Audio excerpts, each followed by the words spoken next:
Hi, this is Tom Needham, and you are listening to The Sounds of Film. And today we welcome Harley Flanagan, founder of the legendary band Cro-Mags, pioneer of the New York City hardcore scene, and the focus of the powerful new documentary Wired for Chaos. A punk rock icon forged in the chaos of the 1970s New York rock scene, Harley's story is one of survival, redemption, and transformative power of music and martial arts. We're really excited to talk to Harley on the show today. Harley, thank you so much for joining us on the program. Thank you for having me. Yeah, and a lot of stuff going on, and you know, happy to be here. Well, I know you do have a lot of different things, so feel free to bring up any of the projects that you're working on throughout. But this film is amazing, and this is The Sounds of Film. I watched this movie, and I have to say, your story is really gripping. What made you make the decision that you were willing to open up your personal story and have it filmed in such a close, emotional way? Well, I actually never really planned on a movie. I wrote a book, which was about my life, hardcore life of my own, and my editor, who I wound up marrying, she kind of always thought that it should be a film, and you know, that was never really on my mind. I was really just trying to get my story out, because I just figured, I have made enough of an impact on music that if I were to meet with an untimely death, someone would write something about me. Hmm. And I just wanted to make sure that it was actually my story and that I got to tell it, that it wasn't like told by like one of my former band members or something that doesn't like me, or somebody who's going to Right. like try to tell like their version of my life, or somebody who would get the facts wrong or something. So it was really just about you know setting the record straight for my own personal satisfaction, just to know I told the story. And the book came out really good. And Anthony Bourdain did the blurb for it, and that kind of jump started this whole thing. Um, so here we are. And as far as opening up and this and that, I mean, look, I've been through a lot, and Hmm. most of it wasn't great, but there was a lot of, I was around a lot of amazing things and amazing people, a lot of, you know, culturally really important, significant players, whether it was music, right, literature, or whatever, So um, I just felt like, you know what, I should try to get something out of this. I mean, what was it all for? Like, damn it, like, you know, let me make some money out of this goddamn thing if I can. I mean, this is, my life was not easy. Can I get something in return? You're right.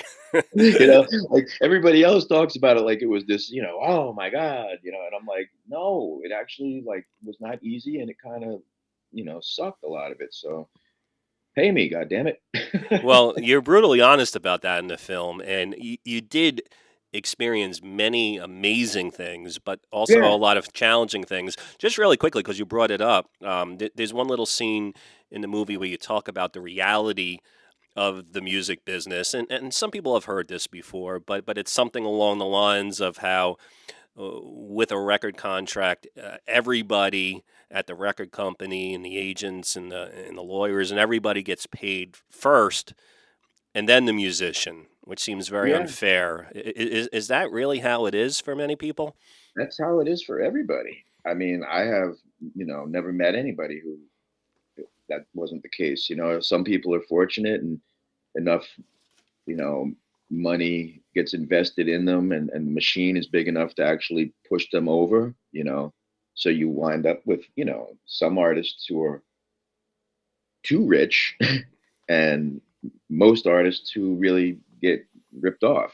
So yeah, I mean, look, anybody who's in the art world of any kind, and forget about it. Even just like running your own business. I mean, you're putting all your time in, you're putting all your money in. That's just, the way it is when you're trying to create something. And so with all that invested, somebody's got to get paid back. You know, Hmm. if a record label advances you money to record an album, they got to get paid back before you do. And then, the lawyers that got the record deal, they got to get paid, and the management gets their cut, and so on and on and on. And you know, Wow. it's a brutal business, man. I mean, look, historically, musicians, entertainers, we're hookers. That's what we've been lumped in with as far back as you can go. We Hmm. get paid to entertain, Right. and we're pretty much at the bottom of the you know it's like on one level we're at the top of the social ladder, but at the same time we're kind of at the bottom. It just depends which extreme you go to. It's pretty wild. And the thing that's so unique about your story, among many other things, is that you've been doing this for forever. And you were doing it when you were 11, 12, 13 years old. You were playing at CBGB's as a kid. Yeah, Um, and in this movie, you really get into how crazy that was, and also at times how damaging that was. Can you share a little of bit with our listeners who haven't seen the film course. yet, Yeah. a little bit Well, about that period? for those of you who don't know much about like hardcore or punk music, a lot of those bands were young, in their teens and so on. Some, early teens, but in the prior era, the average age was a little older. People were in their, I mean, early 20s maybe. There was always like young chicks hanging out at the shows. That's always been the case, but it was a younger. It was a. I was like one of the youngest kids hanging out. Actually, the youngest kid hanging out at the clubs back then, and you know, my peers were, the Dead Boys and Johnny Thunders and people like that. Like, I mean, granted, they were adults and I was a kid, but these were the people I was, around. I didn't really, uh, I didn't really have a lot of kid friends, because Mm, I kind of grew up in clubs. My mom was, she was a hippie, and I grew up going to concerts since before I can remember. I mean, I was, one of those naked babies dancing around in front of the stage at Jefferson Airplane. I mean, I don't know what my first show was because I've been going to gigs my whole life, and it's not really a child friendly environment. I mean, everybody's drunk or high, and everybody's, trying to get laid, and it's just, everything is adult. So, yeah, I got exposed to a lot of things early on that I probably shouldn't have, or definitely shouldn't have. Um, but, that's why there's a movie. yeah. It's funny. I was reading the Beastie Boys book, and definitely not as traumatic as your story. But one of the things that they do talk about is growing up in New York City, and when they were like in high school and stuff, having the freedom to go around to the different clubs. And I know it's a completely different story, but Well, they, let me just tell you something about yeah, those guys before we get any further, okay? yeah, Those guys used to get into clubs because they used to tag along with me, right. because I was already in the stimulators. So that was actually the only reason that They they could all get, got into shows, wow. because I kind of everywhere I went, I kind of had an entourage. It was kind of it was looking back, it was kind of weird. I mean, that was like one of the things Anthony Bourdain always used to trip on back in the day, was like, who the hell is this kid? And why is he here for starters? And why are the bouncers like letting him in? And why does he have like a half a dozen people with him and they're letting them in? And like, what, what, what's going on here? This, like, as he said, what, laws of the universe, yeah. So, I mean, Well, what I wanted to ask you though is like they kind of just tell the story as like that was their education. They kind of put a positive spin on it, but you expose sort of the darker side of things too.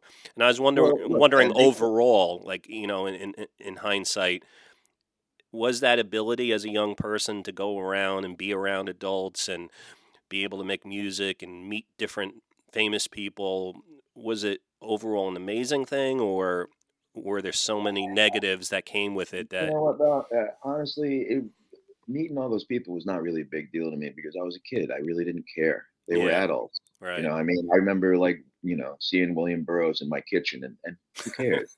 It's like, yeah, whatever. I know that old guy, you know. right, I mean, like it, and also not, just to backtrack a little about what you're saying, the Beastie Boys came from money. They yeah, had right, families that were wealthy. Okay. So for them, life was a little more cush.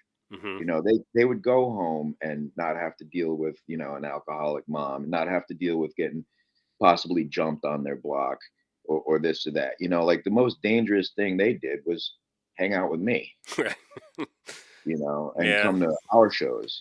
I mean, and I'm not shit. So I'm not trying to be disrespectful to them because I mean I was good friends with them. They were, Adam was one of my best friends when I was a kid. I mean, he he gave me my first hit of acid when I was like 12. Okay, I mean, I used to.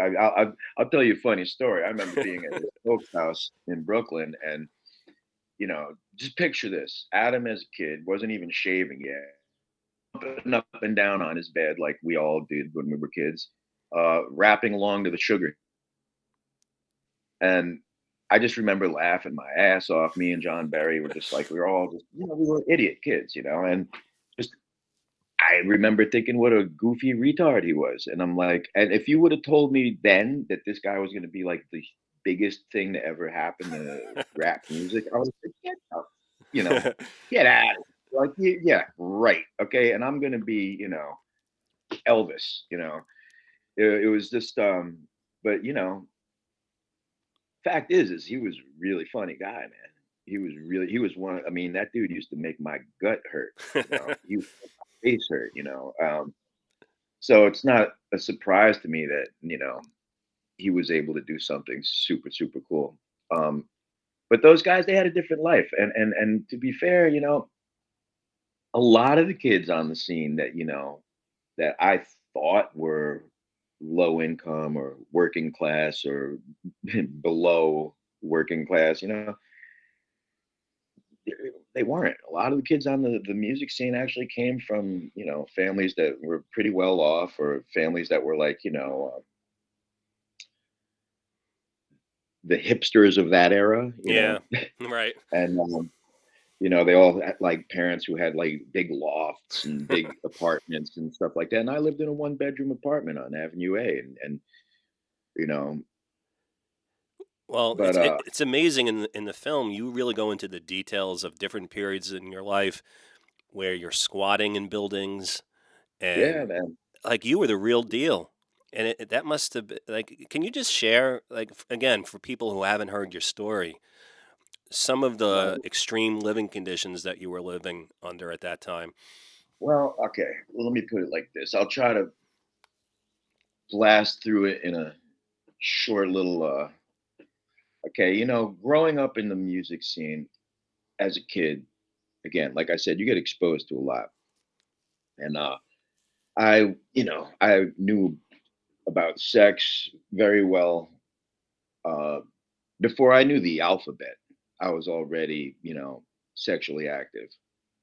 I was, at 12, I was getting, blowjobs in bathrooms by 20-year-olds, you know. Hmm. So by 15, I was shooting meth. Wow. And like I told you, I was dropped my first hit of acid at 12 with Adam. So, my life was like in hyperspeed, like I was, because I grew up around adults, you learn what you see. And I was a product of the 60s, so like, I mean, I was born in 67, but it was still the 60s and the 70s were no joke either. And I went from being inside my mom who was out of her mind. And, you're already, absorbing and learning and becoming who you are even then. So it's like I'm already hearing, witnessing, experiencing violence and drugs before I was even born, Hmm. and then from that point on, I'm like living in, hippie crash pads, sleeping on dirty mattresses with my dad, who was a heroin addict, and my mom, who was a stripper. And life was not easy, And then, my mom was like super close with Allen Ginsberg and like all the beats and all those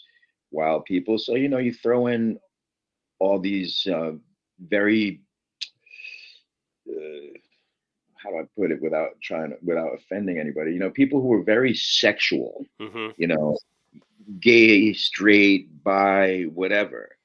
But people who really, that was like almost, they like led with it, like this is what I do. And by the way, I'm also, and so as a kid, you're like, this is all I'm getting, you know, like drugs are where it's at, hypersexuality is where it's at, getting drunk is where it's at. This is, so, um, and so like, yeah, man, I really went down that path. And, I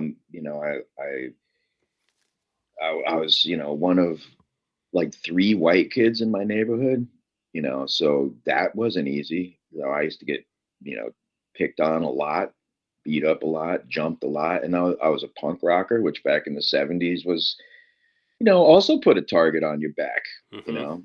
You would get beat up or jumped or messed with or have bottles thrown at you. It wasn't like today where you can walk around with like, tattoos on your face and like, green hair and nobody even looks at you twice. Back then, if you even looked like, forget about it. If you looked like Sid Vicious or whatever, you were probably going to get jumped. Wow. You would get beat up by like the gang members in my neighborhood. If you were, in the suburbs, you get beat up by like jocks, at high school or whatever. This is what I hear from kids who lived in the suburbs. I don't know. I never Yeah. lived in the suburb, but like you were basically the bottom of the food chain, as far as so. Uh, Well, tell me about the evolution of hardcore. There's a lot of aggression in the music. Um, how much of that stemmed from the life that you were living, or was it just a type of music that you enjoyed in terms of the sound, or was it a little bit of well, both? really, it was really just it was the progression of punk rock. Hardcore was just punk rock that sped up, and the dancing just got a little bit more crazy and stuff like that. But it was just really punk rock just started changing. I mean, oh, and I didn't even get for those listeners. I didn't even get to the point, when I left home. Right, I left home at 15, Hmm. and that's when I started living in squats and stuff. Now, why did I leave home at 15? Because I was a truant and I wasn't going to school, and I was starting to get in a lot of trouble. And my mother's husband uh, was basically like, look, man, you got to start going to school, or you got to get a job, or you got to do something. And in hindsight, I can respect that, but I was only 15, Right. so the fact that I wound up getting, put out of the house at 15 is kind of rough, especially when you think about what kind of neighborhood it was. Yeah. Well, from there, I pretty much started staying in squats. There was a few local squats that like all the runaways and punk rockers and drug addicts and stuff stayed at, and that's where I went. And I wound up eventually hitchhiking out to the West Coast and living in like an abandoned brewery and just like Wow. all kinds of madness. And then eventually I formed my band. So I just gave you guys a quick, Yeah. That's a good one. a sped up version, but yeah. So and hardcore, yeah, that was just the son of punk rock, the sons and daughters of punk rock were hardcore. Well, what's remarkable is that all the stuff that you just went through, and in the movie you go into in so much more depth. People have to see this movie and read your book, but it's amazing that while you're going through all of this stuff as a young person, you're also developing your musical skills, and you're involved with this incredible movement in the music world. How were you able to keep it together to do the music when you had all these other distractions? To be honest, I think the music was the only thing that I didn't have together by any stretch of the imagination. I mean, I was a total mess, and I was, you know, I was literally, shoplifting to eat food, Wow. and eating at soup kitchens and stuff. I remember like being the only kid eating at like a homeless shelter, and that used to get a little sketchy, man. Because a lot of these people were like, ex-cons and stuff like that, and homeless people, drug addicts and stuff. And here's me, you know, 14, 15, whatever. Uh, but the music really, that's just something that's always been with me. I mean, I, I don't know if there's, I don't throw the words like gifted or savant or this or that, whatever around, but like I've been doing music, I've been playing music as far back as I can remember. I mean, like the first money that I ever made in my life was playing music, and I was probably like 7 years old on the street playing with other kids from my school. So I mean, I can't remember when I first picked up an instrument. I started on the drums. I was a percussionist, and I just wound up switching to bass and picking up guitar because I was starting to come up with songs. It's kind of, I think it kind of gave me a place to express myself and a place to let off steam. That creative space probably like saved me because without that, I would have had nothing but drugs and violence. So I mean, I really truly believe that if I didn't have the gift of music, I would probably be dead or in jail. It's hard because there's so much to talk about because your whole life is in this film, and we are, not going to be able to get through everything. But in terms of the music, when you look back at what you started back then, would you tell me like what you're most proud of in terms of the Cro-Mags and what you accomplished? Um, well, I could tell you what I think is one of the biggest accomplishments. That I don't know if it's the one I'm the proudest of, but I mean, we had like the first video on MTV that actually had like stage diving Yeah. and crowd surfing and mosh pits and all that. So honestly, like outside of the hardcore punk rock community, that had never been seen before. Wow, that's Like so, amazing. so, so if you weren't like going to clubs like CBGBs that the shows with like 30, 40 people at them, you didn't see stuff like that. You didn't know that that existed. The outside world, outside of hardcore and punk rock, had never seen anything like that until that video made it on MTV on Headbangers Ball and started getting rotation. And then, from that moment on, the world knew about stage diving and mosh pits, and all of a sudden, metal bands started trying to get harder and be less like hair metal and less spandex. And bands like Pantera went from being hair metal bands to like Phil Anselmo, like practically, stole my imagery practically, Mm. the fact that, and then you got like bands like Pearl Jam crowd surfing and stage diving. And it's like, people forget that wasn't common. That didn't exist. That came from hardcore. And what how it started was, bands would come up, fans would come up on stage to sing along, and the bouncers would try to grab you and drag you off the stage and beat you up and throw you out. All right. So you would get up and you'd run around, you'd sing a couple words and jump off. That's how stage diving started. And people don't realize that. Back at Max's Kansas City, man, those bouncers were mean. Back at Lemore's, man, those bouncers. I remember seeing dudes get dragged off the stage by the bouncers and get beat up, and 2, 3 songs later, they'd still be getting beat up. That's a long time, man. Right. That's a lot of beating.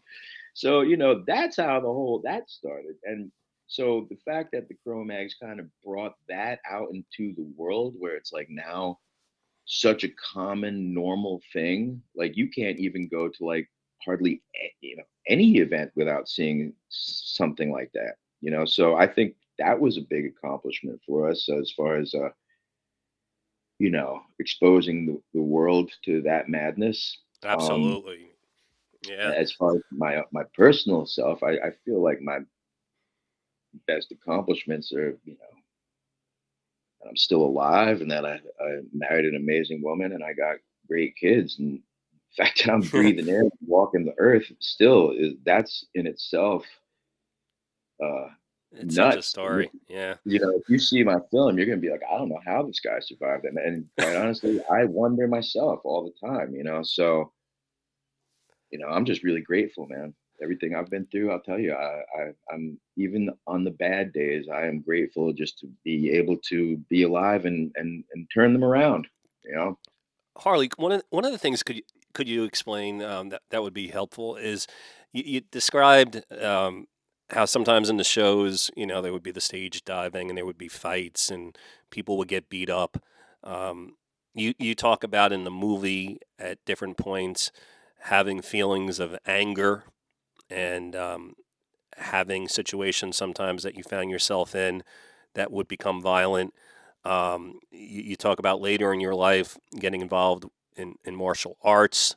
Um, Violence is something that sometimes people associate with the hardcore scene, but it's also something where I think a lot of people just think, oh, it's just fun. But you reveal in the movie that sometimes it goes beyond just the fun thing of people getting passed around in the audience, and things do get a little crazy sometimes very crazy.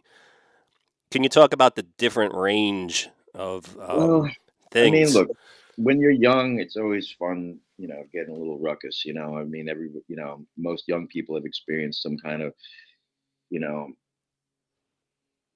fights with their friends and this and that, where like, teenage stuff that it gets you pumped up, this, that, the other. But like so it's like, yeah, when you're young, all that can be fun. But like when you actually seen some really, really violent stuff, like real violence, like when you see people, and I always called it doing the fish, when people are like on the ground, literally like in convulsions because their brain is like shutting off or whatever, like, Mm, with like blood coming out of their ears, nose, like then you're like, oh, like, damn, like when you see people's heads like cave in, when yeah. things like that, it's like, violence is, it's real, man. I really, I do what I can to avoid it, you know, um, wasn't always that way, but, I lived a pretty rough life, and it's like, my neighborhood was really violent, a lot of gangs, and basically, if you didn't know how to hold your own, you definitely were at the bottom of the food chain, and you would get, a lot of abuse. You would get mugged, um, and when you're young, and that's what you learn. It can, it made me kind of mean. It made me kind of an aggressor, and also, I did get into it in the film. I mean, I did go through a lot of like sexual abuse and stuff when I was a kid and stuff, and all of that stuff will make you quite explosive, I guess. You get to a place where you're like, nobody's gonna hurt me anymore. And Hmm. that's just that. Like, if you even look at me wrong, yeah, it's gonna, it's not gonna be good. So, and between that and the drugs, man, it's a miracle that I made it through this. And I mean, when we started working on the film, I started seeing a therapist and all that because I knew I was gonna be going deep on a lot of subjects and a lot of things that are kind of difficult to handle, and a lot of things that I really kind of pushed back in my head and tried to forget. I do think that's why I did as many drugs as I did when I was young, because it was me trying to bury myself, from from the pain that I was carrying around. It doesn't go away, and until you process it, and you're it's a heavy load, man. And now that you look back at everything that happened in your life and you've really contemplated things, what do you say to young people today who, are experimenting with drugs and sex and, doing a lot of the stuff that you were involved in when you were younger, either against or their will or, sometimes choosing to do things? Hey, you know what, man? I'm always honest. I'm always honest. Um, and I mean, certain things you gotta. I remember when my kids were little, and they asked me a few things, that I was like, look, we're not, you're not ready to have this conversation yet, but I'm not gonna lie to you, and we wound up having those conversations later in life. But like, no, I don't pull punches, and I think people should know what they're getting into. Yeah. You know, it's a rough world, man, and you need guides, and I didn't have any good ones. I didn't have my father in my life. Not that he would have been much help. He was a serious drug addict, and he was always in and out of prison. And if you don't have good role models, it's really easy to go astray. I don't claim to be a good role model. I don't like try to pretend that I haven't made a million mistakes, but I do own them. I will say that this was not a good decision. Hmm. Um, Well, so it's so great that you're telling your story, and I think it will be something that a lot of people can learn from. But either way, man, you deserve credit for getting through all of this. You mentioned a couple times today Anthony Bourdain, yeah, and he was really beloved by a lot of people. But it seems like you had a special relationship with him. yeah. Um, what was it that brought the two of you together? You mentioned that he was fascinated with you being a kid and getting into everything, but um, I mean, it's amazing that you've lasted longer than him, which is sad. Um, Well, I haven't yet because he was older than me, but yeah, I do plan on it. yeah, right. We'll see. We'll see how it pans out. I hope so. You know. But what was it Um, about the two of you? you know what, man? We both saw a lot of stuff, man, and I guess we were both. I don't know. I don't. I really love that dude, man. I miss him a lot. He was like one of the few, like literally maybe two or three people that like I really used to look forward to conversating with. Like it was always interesting. It was always fun. Um, he was so damn smart and funny. Oh shit, man. I just like I tell people all the time. You look. There's been times in my life that I wanted to off myself for damn sure. My life was rough, but you just don't know what the future is going to bring. You just don't. And like to give up is just like, look, man, we're all going to die. That's not some, That's the one thing in life you don't have to work for. You know it's going to happen. So why run there? Like you're going to get there. And like I'm sorry, I don't care how bad life gets. There's something can happen that will change everything. I could have given up so many times, man. In 2012, my life completely fell apart. I like the mother of my kids took my kids and split on me. I got arrested. I was looking at like years in prison. I got jumped by like seven dudes. I put three of them in the hospital. It was all over the news. My whole life, I was sleeping on roofs and in park benches and just like, I really, really could have gave up. But like now, fast forward to where I am, and I'm like in the best place in my life that I've ever been. So Hmm. like it really hurts when I think of that, and it's just like, dude, if you would have just like kept it together for another fucking hour or two, you know, you might have made it, and I talk about Chris Cornell too to people, and I'm just like, you know what, man? There's a lot of science behind depression and our mood swings and everything else. It's like, imagine being on stage in front of like 50,000, 100,000 people, and it's just like, yeah, you're the right then and there. It's like you cannot describe that. It's undescribable. You're getting all that energy from all those people and all the lights and the sound, and you're like conducting it. You're like the channel for all of this. Right. And then you go back to your hotel and you're sitting there by yourself, and all you have is the ringing in your ears, you know, Mhm. and you are missing your family and you're missing your life and you're not understanding why you're so unhappy and you're not understanding like why have everything, why am I so miserable? And the fact is, you can't go to such an extreme high, but such a dopamine rush without having a crash. That's just real. Yeah. You can't go to such heights without having to go down again. And if you don't understand like the chemicals that are releasing in your body when you're having these type of emotional surges, whether it's joy, sadness, pain, anger, whatever it is, these things release chemicals in your body. They release cortisol, they release dopamine. There's so much going on that's actually scientific. And it's really easy to just be like, I'm depressed. I'm so unhappy. What's wrong with me? And it's like, dude, relax. There's a reason. There's an actual reason. Hmm. Just like pull back, man. Pull back.